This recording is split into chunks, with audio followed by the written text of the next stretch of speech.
bales of hay stacked up there. Ooh, check it out.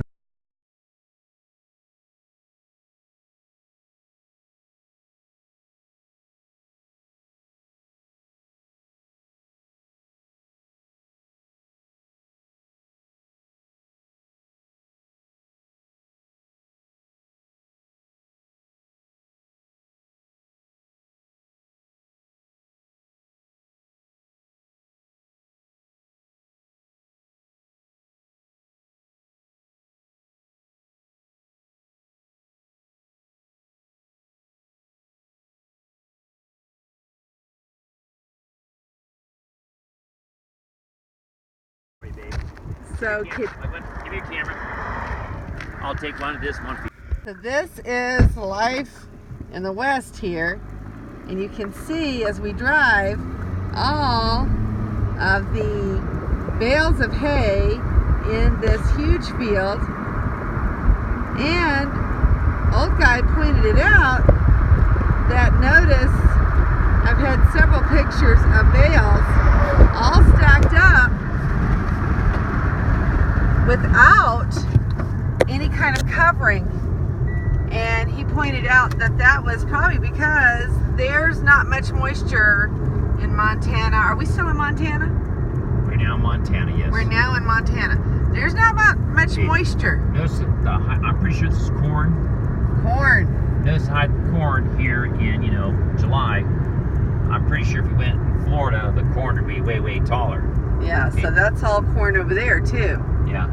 But it's not very tall corn because they don't have much water. No. No? Growing season. Ah. Okay, think how much earlier they can throw corn out here in Florida. Okay. So you come here to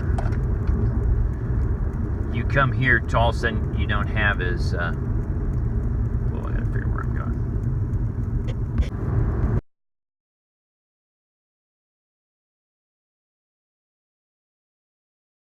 Fall 600 feet yesterday. Dude, I'm telling you, that was rockin' cool. I went over to take pictures of it. I didn't wet my pants. That was good. I'm not incontinent, okay, but it's just, I'm in the middle of the continent. That's a different thing. But man, like I took a picture of the water going to the falls, so I had to hold my camera out over the falls. Dude, I held onto that like there was a death grip on it, okay? You would have thought I was going to throw. I didn't let go of it. There's a bicyclist coming along here. Biker, long way to go. Okay, so you were talking, that was the Yellowstone River that you were just talking about, that we saw the Yellowstone River in Yellowstone National Park, yes. And then we saw it plummet, how far? 600 feet. 600 feet? I'm pretty sure that's the height that it falls there in the lower falls. The upper falls, the lower falls. Oh, by the way, and we walked down to that. We did. It took us, it was 9 switchbacks to go in 3/8 a mile. We had to go down 600 feet to get to the top of the falls, where we took the pictures. Where I wanted to hold on my camera like in a death grip because I didn't want to wet my pants or drop my camera. So the reason he was reminded of all that is we are now near Belfry, Montana, and we just crossed the Yellowstone River again. And so that's what started all of that. But before that, old guy, you were talking about the corn, and then you were talking about the growing seasons. Yeah, because you have to think when their growing season. Us in Florida, I have no idea when they're planting this stuff. They could be planting this stuff in February, okay? I don't know, March at the latest. Dude, these guys are still digging out of snow. There's no way they can go be planting that early, okay? So, yeah, theirs is going to be a lot shorter than ours because they just haven't got that long of a growing season. Thank you. Here's another big field. Hay. Full of hay. More hay. And you can see the beautiful scenery in the background. Look how far the hay bales go. That's a lot of hay. But if you begin to think, okay, what would be something else conducive to an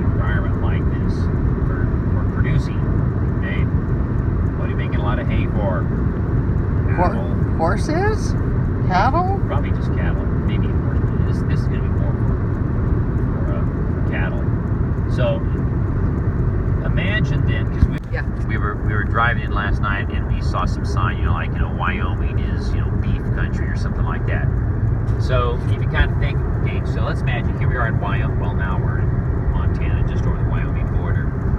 So, one of the things as we talk about, greenhouse gases and global warming and that sort of thing, rising temperatures, is the reality that, it's much more efficient just to eat the plants as opposed to grow plants to feed animals so that you eat the animal. Because by the time you do that, you take 100% of the energy. The cows, they eat and get 10% of the energy, so 90% is just lost. So 10% is trapped in them. Okay, then we eat the cows, and so we 10% of that, which means we now give 1% of all the food that was produced, the grains and that kind of stuff for the cattle. Or we could have had, 10%, which is 10 times as much. So there's push to go for people saying, hey, don't eat meat. Eating meat is, contributing to our world getting warmer, which there's some pretty good evidence in. Yeah, you're right. So, but you can imagine these people out here in Wyoming. Remember, this is the Wild West. These are the guys that put their boots on, pull themselves by the bootstraps.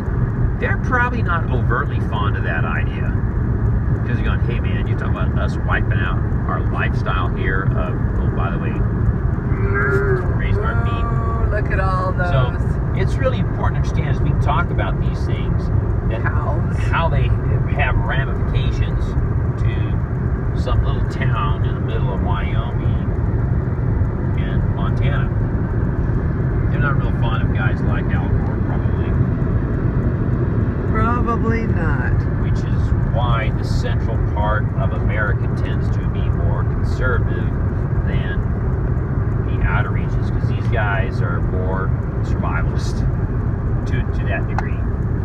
Okay, they're going, yeah, we're here, we're making it work out of the land. We're not just sitting there in a corporate office, sitting in some air conditioning building in, New York or some metropolitan complex. Thank you. That just right out of nowhere pops out. Got all this farmland, and then we got a beautiful. Yeah, but we get it. Hey, point and shoot. We call this point and shoot camera. Actually, it's a point and shoot's a different phrase.